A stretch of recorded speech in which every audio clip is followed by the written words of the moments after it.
Meu bom dia a você que está nos assistindo. Espero que você esteja experimentando da graça e da paz de Jesus Cristo em sua vida, na vida da sua família também. Bom, nós estamos aqui para dar sequência à Escola Bíblica Dominical dos Adultos da Igreja Presbiteriana Conexão. Nós temos estudado esse livro aqui, O Drama das Escrituras, pensando e tentando entender o nosso lugar na história bíblica. E, logicamente, o nosso lugar enquanto nossa missão, também pensando na nossa vocação, o nosso lugar no nosso mundo. E hoje, especificamente nessa aula, queremos pensar da missão da igreja, de Jerusalém até Roma. Ou seja, de uma comunidade local inicial até os confins da terra. E nesse sentido nós iremos pensar bastante dentro do livro de Atos dos Apóstolos. Se você quiser acompanhar no livro, caso você tenha, a gente está pensando aí dentro das páginas 203 e 225 do livro. Mas antes da gente dar continuidade, vamos orar. Vamos pedir, nos curvar diante de Deus e pedir para que a gente possa aprender da palavra dele, aprender a entendermos melhor da missão da igreja. Nós somos parte da igreja, da missão da igreja, entender o que o Senhor da igreja, Jesus Cristo, deseja para a nossa vida e dessa maneira cumprir essa missão, mesmo em tempos de tantas dificuldades como estamos passando em virtude do coronavírus, do Covid-19. Temos pensado nessa frase enquanto igreja e isso tem sido fundamental. Que as portas, às vezes, das igrejas, o templo, vamos dizer assim, a porta principal está fechada, mas a missão continua. A missão ela tem a sua continuidade, mesmo em meio a essas dificuldades, mesmo em meio ao sofrimento, como a gente vai ver na aula de hoje. Tudo isso não para a igreja, porque ela se move através, como nós iremos ver, do poder do Espírito Santo. Vamos orar então? Senhor, nosso Deus, nosso querido Pai, nós agradecemos por essa oportunidade, ó Deus, de usar essa ferramenta, de estarmos em comunhão, mesmo cada um em suas casas. Guarde a nossa saúde, guarde a nossa família e abençoe o nosso país, este nosso mundo que está passando por uma grande dificuldade nesse momento. E abençoa-nos, ó Pai. Abre o nosso coração pelo poder do Teu Santo Espírito, para que a gente possa aprender mais da missão, aprender, ó Deus, com a Tua Palavra dentro de alguns registros no livro de Atos dos Apóstolos. E dessa maneira, em nome do Senhor Jesus, entendendo a nossa missão, a nossa vocação enquanto igreja, cumprir, mesmo que circunstâncias não estejam favoráveis ao nosso redor. É isso que oramos enquanto igreja do Senhor Jesus Cristo, que dá continuidade à missão, ó Deus, já estabelecida há tantos anos atrás, em nome do Senhor Jesus. Amém. Então vamos lá, pessoal. Nós temos pensado dentro da história da redenção. A gente tem visto e utilizado esse quadro nas últimas aulas. E por que ele é importante? Porque, como temos pensado, todos nós aqui temos a nossa própria história ou estamos inseridos em outra história. Por exemplo, a história do nosso município, da nossa nação, do nosso país. Nós estamos presenciando uma parte significativa de uma história que será bastante contada no futuro, que é essa questão da pandemia que estamos vivendo. Mas além de todas essas histórias, existe uma grande história que cobre todas as outras histórias. É aquilo que a gente chama de metanarrativa. E nesse caso, é a história da redenção. Em outras palavras, é a história com o desenvolvimento do plano, do projeto de Deus, da vontade de Deus em relação a esse mundo com o passar do tempo. E logicamente, isso começa lá atrás, na criação, com os nossos pais, Adão e Eva. O problema, e a grande questão é que, infelizmente, já no capítulo 3 de Gênesis a gente vai ver a queda, a gente vai ver o pecado. De uma posição de relacionamento com Deus, de uma posição de autoridade até mesmo diante da criação, os nossos pais, eles desobedecem a Deus. eles quebram esse relacionamento, eles quebram essa comunhão tão próxima, tão gostosa que eles tinham com o nosso Senhor Deus naquele momento da história. E isso, as consequências nós vemos até hoje, com tanta destruição, a morte, e acima de tudo a morte física e a separação espiritual eterna do nosso Deus. Não há maior prazer, não há maior alegria, não há maior deleite para o homem do que quando ele está diante da face de Deus. Quando ele pode cada vez mais ter a comunhão de Deus em sua vida. E o pecado, ele quebra essa comunhão. Mas, como nós celebramos nas últimas 2 aulas de escola bíblica, Jesus Cristo é aquele que veio a este mundo, morreu e ressuscitou. Morreu em nosso lugar, morreu para que a culpa desse pecado fosse de uma vez por todas apaziguada, retirada, pelo seu próprio sacrifício, de um preço inestimável, inigualável, o sangue e o corpo de Jesus Cristo ali na cruz, no madeiro. E dessa forma, nós estamos um tempo que nós esperamos a consumação dos séculos, como a gente pode ver em alguns textos, especialmente no livro de Apocalipse. Nós esperamos a segunda vinda de Jesus Cristo, em que Ele de uma vez por todas declarará finalmente a sua vitória, o seu poder, o seu domínio sobre todas as coisas serão plenamente restauradas. Mas esse meio tempo não é um tempo qualquer.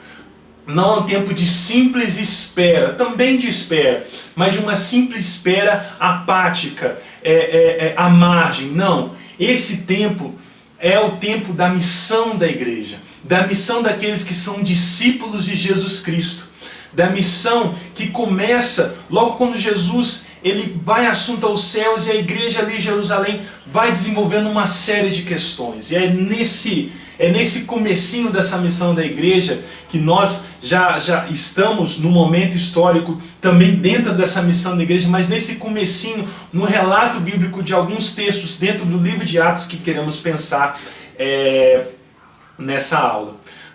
Na aula passada, apresentada pelo Felipe, nós pensamos sobre o estado de exaltação de Jesus Cristo.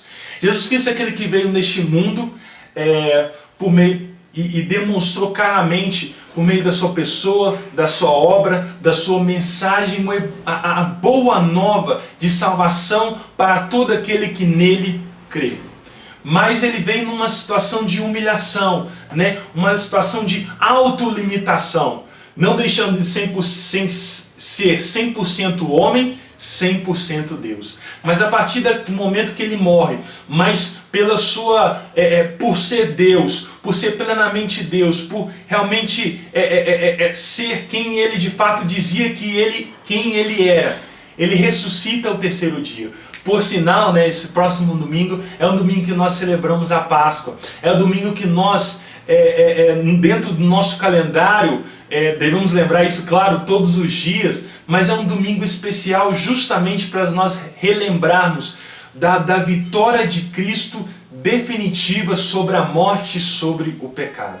Dessa forma, Jesus Cristo está exaltado, mas a sua missão não termina na cruz. Ali a gente vê toda a condição posta por Deus sendo plenamente feita. A gente vai dar uma olhada justamente na aula de hoje, dentro da nossa estrutura que estamos proposto, na aula de hoje, sobre os atos de Jesus e os atos do Espírito Santo. Então, após a sua ressurreição, o que Jesus Cristo fez? Quais foram as orientações que ele deixou para os seus discípulos, para as pessoas que creem nele? E a gente vai ver que a promessa que Jesus Cristo dá em relação ao Espírito Santo, ela é cumprida. Dessa forma, a gente vê o início da missão da igreja primitiva em Jerusalém, avançando até Samaria e posteriormente algumas mudanças que ocorrem da forma com que a igreja avança até os confins da terra, até áreas mais longínquas, e no caso a sede do Império Romano até Roma, naquele momento específico, e graças a Deus tem alcançado a nossa vida, em nossa cidade, em nosso país, e esse evangelho tem sido pregado em todo o mundo, para a honra e glória de Deus. É nessas questões que queremos pensar, nesses 3 pontos para a aula de hoje. Diante disso, nós quero pensar com vocês alguns textos bíblicos que vão nos ajudar muito na compreensão do tema que nós queremos trabalhar, das questões que nós queremos trabalhar nessa aula. Os dois textos bíblicos, Atos capítulo 1, versículo 8, Atos capítulo 2, versículo 38, eu vou fazer a leitura desses dois textos, que diz assim, o primeiro texto, Atos 1, 8, diz assim: Mas recebereis poder, ao descer sobre vós o Espírito Santo, e sereis minhas testemunhas, tanto em Jerusalém, como em toda Judeia, Samaria e até aos confins da terra. Segundo texto, Atos 2 e 38.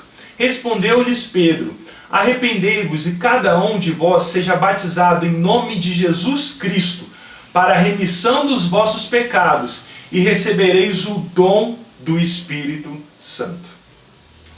Dessa forma, pensando e tentando entender esses dois textos, nós podemos pensar no último ato de Jesus, por enquanto, porque nós já sabemos, o texto bíblico já relata que Jesus Cristo vai voltar. Não vai voltar de qualquer maneira, vai voltar e ainda descortinará alguns últimos atos, alguns últimos capítulos dessa história, né? Dessa história da redenção que serão cruciais e que serão derradeiros.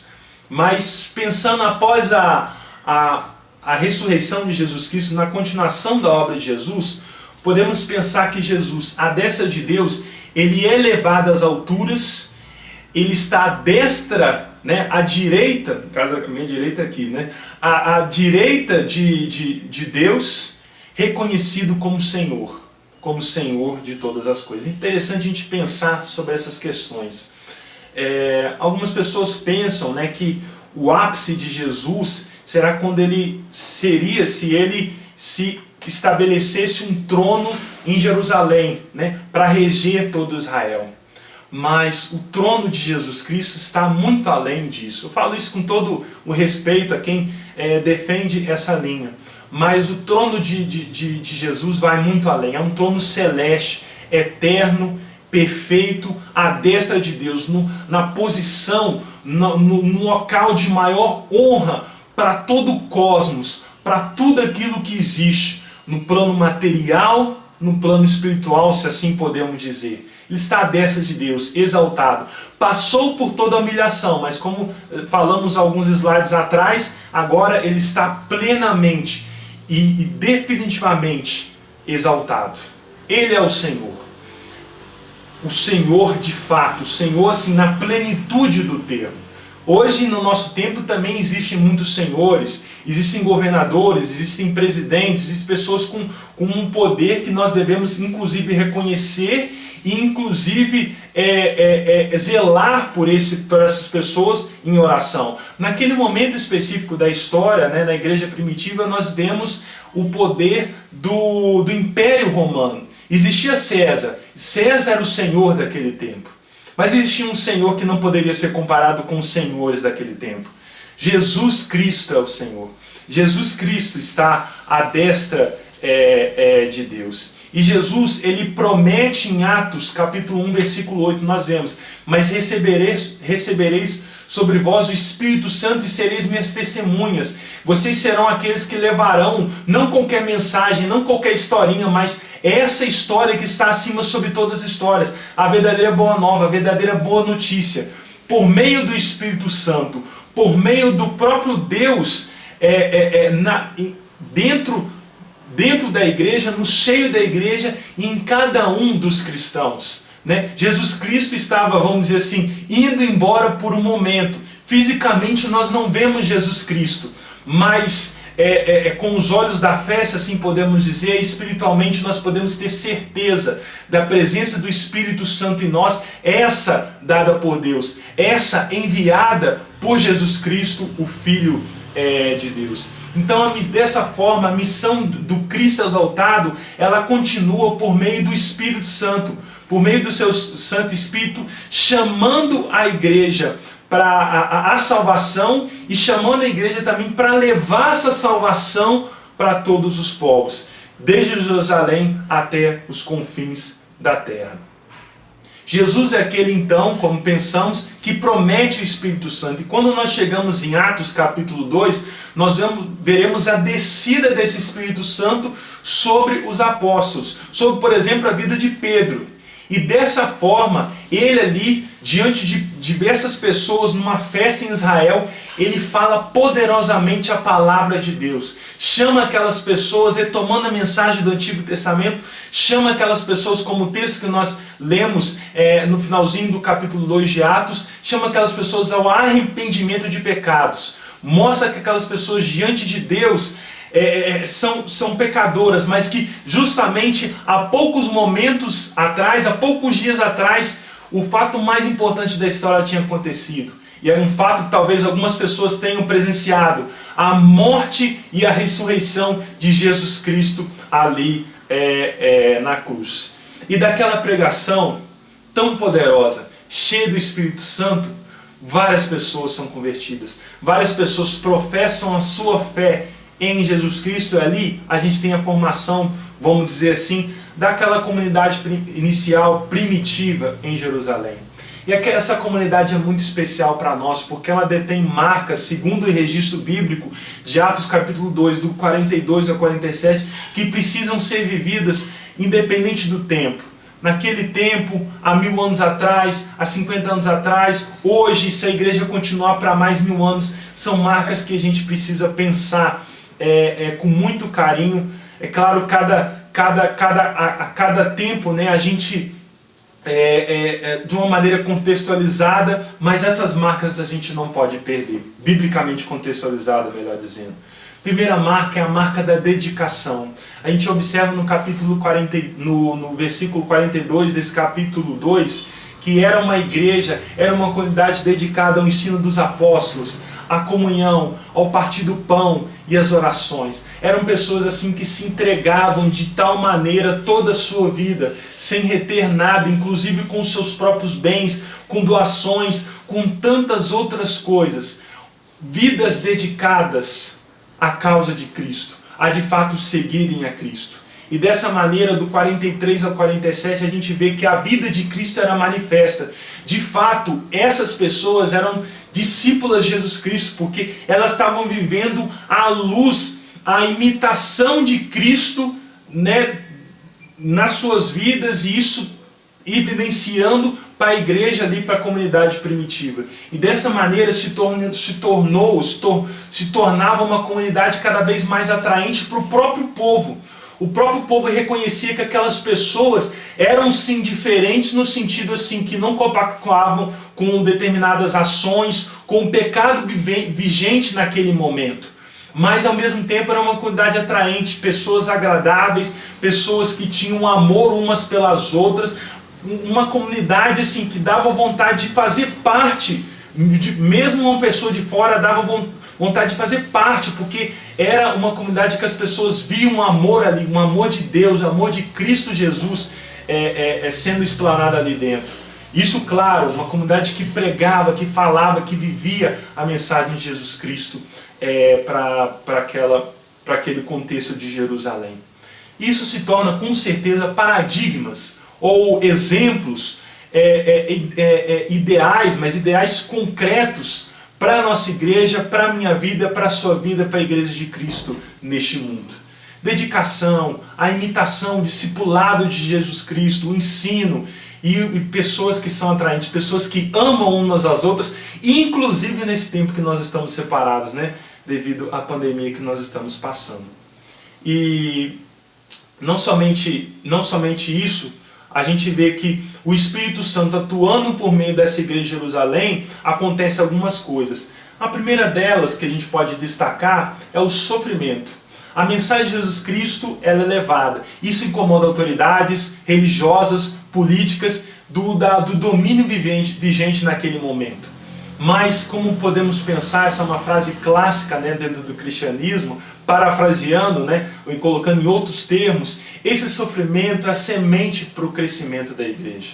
Sempre que a igreja sofreu, passou por grandes dificuldades, o crescimento aconteceu.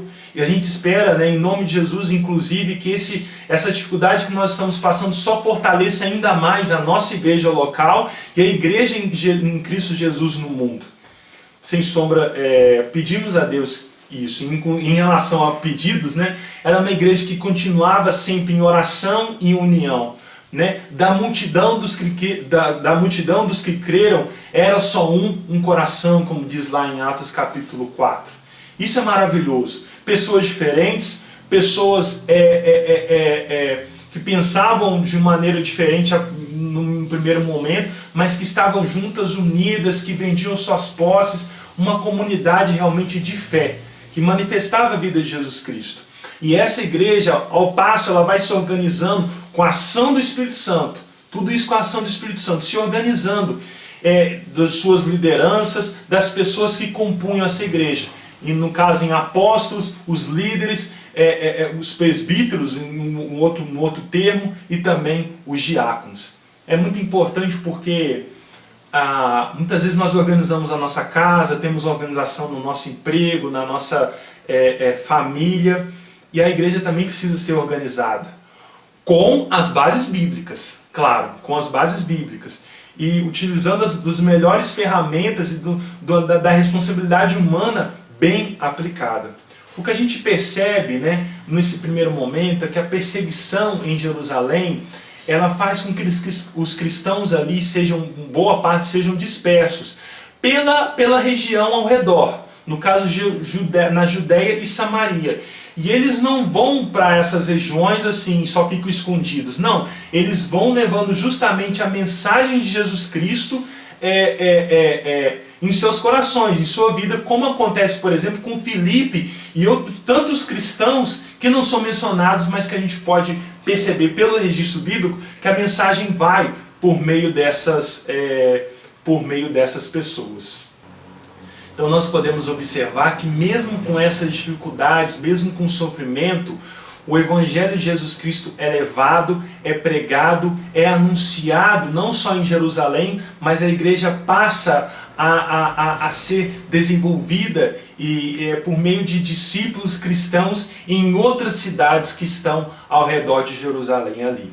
Mas aí a gente, continuando na narrativa do livro de Atos, a gente percebe uma mudança significativa que acontece.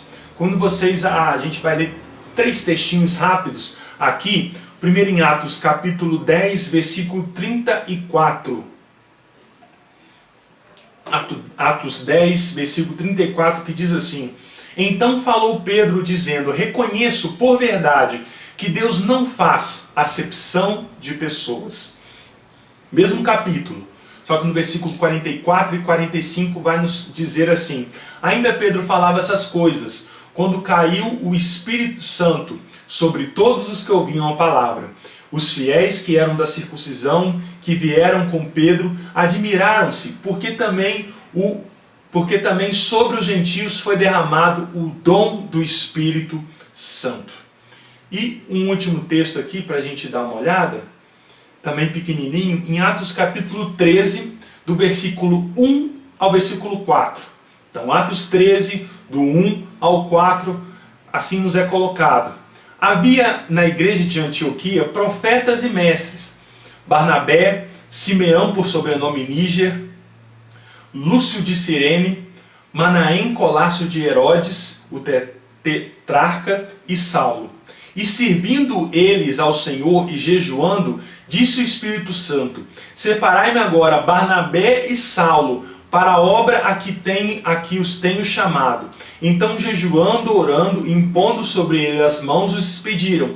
Enviados, pois, pelo Espírito Santo, desceram para Seleucia e dali navegaram para Chipre. O que a gente vê agora é algo fantástico. A mensagem que estava, vamos dizer assim, que tinha começado dentro, né, do seio ali ainda dos judeus, ela transpõe uma barreira cultural, uma barreira extremamente, uma barreira significativa. Não era qualquer barreira, não é a gente pensar no brasileiro e no argentino, que já existem grandes diferenças, não. É algo que vai muito além disso. Ela transpõe essa barreira. Porque o evangelho é para todos. O muro de separação que havia entre os judeus, os gentios, ele é finalmente quebrado. A gente pode observar isso na carta aos Efésios, no capítulo 2, do versículo 11 ao versículo 22. Na verdade, desde o Antigo Testamento, se a gente for observar, pessoas como Raabe, Ruth, dentre outras personagens que são citadas, que têm uma importância assim, significativa no Antigo Testamento, elas não fazem parte inicialmente do povo judeu, mas elas são inseridas na aliança, no compromisso de Deus com o seu povo. E de uma forma plena e agora sim definitiva, essas pessoas que a princípio não eram judeus, mas agora a salvação, a mensagem de Jesus Cristo chega a elas de igual forma que os judeus que creem recebem o Espírito Santo, os gentios que creem recebem o Espírito Santo da mesma maneira. Isso num texto de Atos capítulo 10, onde Pedro até reluta num primeiro momento em falar do Evangelho para pessoas que não eram judeus. A gente vê que Deus orienta claramente para pregar na casa de Cornélio, e ali as pessoas não só são salvas, como recebem o Espírito Santo e além disso são batizadas. Então a gente vê que essa barreira ela cai por terra em nome do Senhor Jesus, pelo poder da obra de Jesus Cristo. No Concílio de Jerusalém,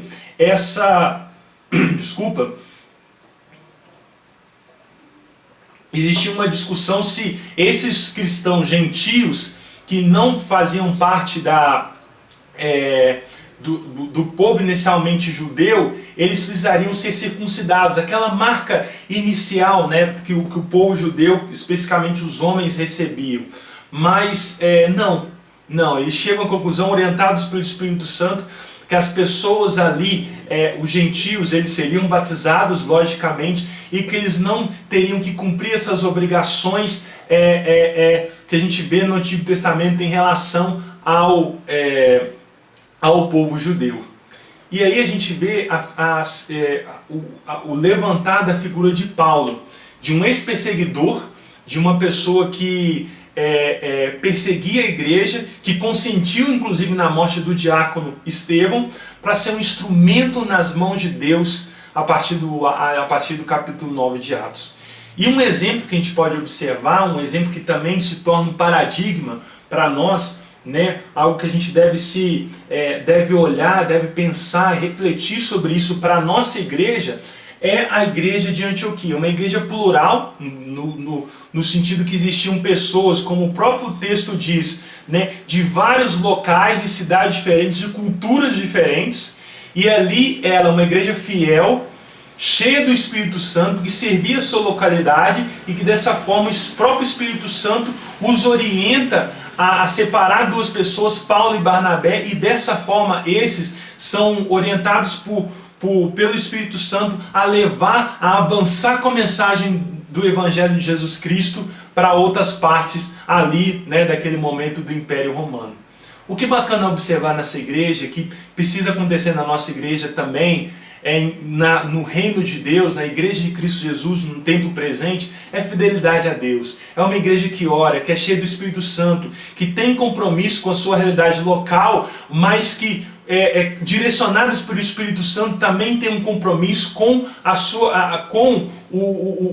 o seu entorno, com a sua região, com o seu país, com todo mundo. Aquilo, né, é a lógica daquilo que temos pensado nos últimos tempos da igreja missional. A igreja que se preocupa com o seu local, mas também com a sua região, até os confins da terra, enviando missionários, enviando recursos em oração, com essa energia no local, mas também além de suas fronteiras, vamos dizer assim, além, claro, das quatro paredes. E a gente vê dessa forma Paulo sendo destacado, né, com um pouco mais de ênfase no livro de Atos, e Paulo, entendendo a sua cultura, por meio do Espírito Santo, leva o Evangelho a diversos lugares do Império.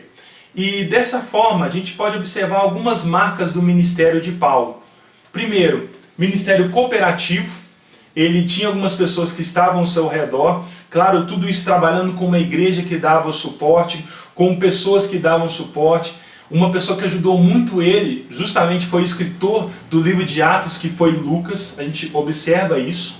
Um segundo ponto, uma pregação contextualizada que as pessoas conseguiam entender. Se fosse um lugar mais simples, ele pregava mais simples. Se fosse um lugar onde as pessoas tinham um refinamento, entre aspas, filosófico maior, ele pregava com esse refinamento. Em pontos estratégicos, na sinagoga, na praça, em locais assim onde as pessoas conseguiam ouvir ele com mais clareza e também grande quantidade de pessoas conseguiam ouvir a mensagem de Paulo. Discipulando e fortalecendo igrejas.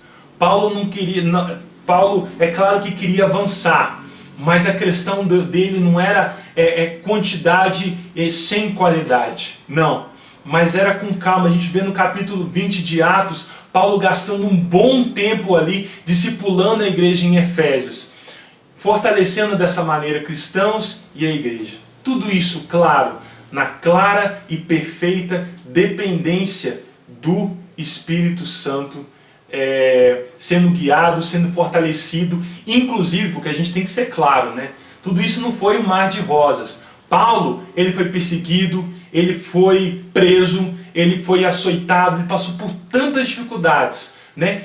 Sendo uma testemunha, sendo um mártir mesmo, aquele que faz tudo por uma causa. Na verdade, aqui no nosso caso não é uma causa, mas pela pessoa de Jesus Cristo, aquele que morreu por nossas vidas.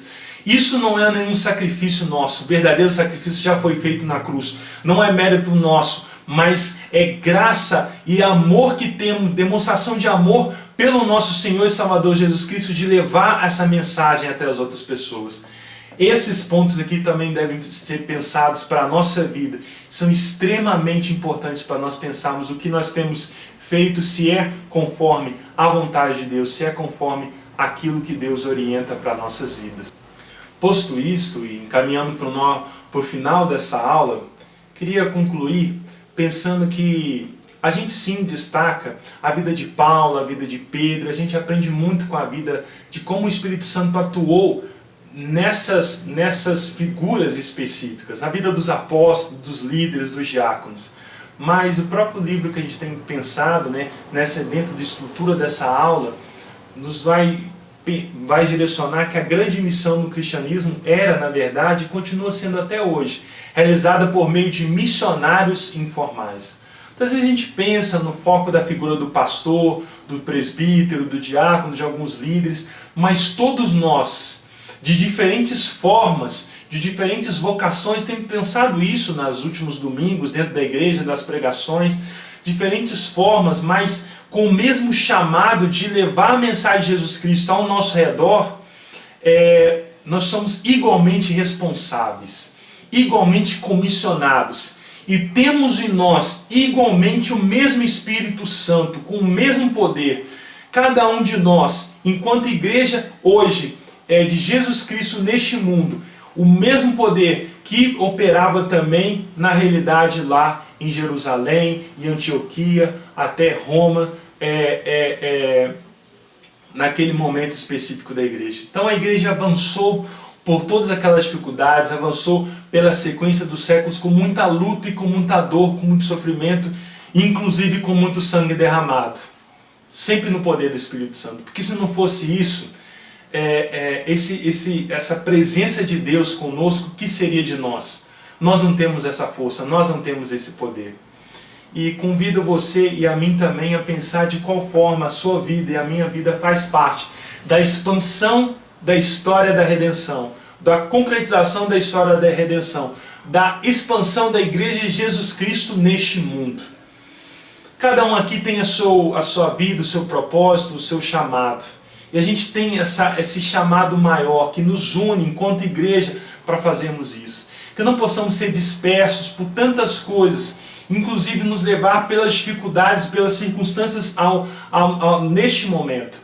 A porta da igreja até pode estar fechada, mas a missão continua e sempre continuará enquanto Jesus Cristo não voltar, não vier pela segunda vez na plena e derradeira consumação. A missão é a obra de Cristo e deve ser realizada à maneira de Cristo, pelo exemplo de Cristo, por meio de nós cada vez mais nos encharcarmos, nos alimentarmos e tenhamos prazer, alegria e comunhão com Deus por meio do Evangelho de Jesus Cristo. Reconhecer que Cristo é exaltado, reconhecer que Cristo é o nosso Salvador. Ele morreu por nós, nós não merecíamos, mas Ele fez essa obra graciosa ali na cruz, pela sua igreja.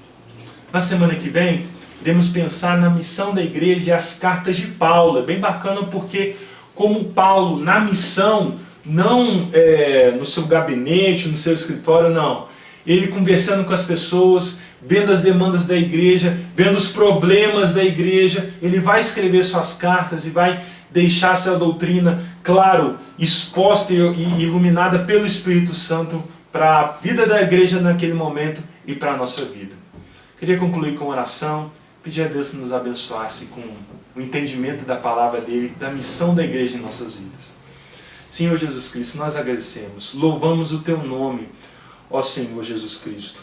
Louvamos o nome do nosso Deus, que tem nos salvado pelo precioso sangue de Jesus Cristo.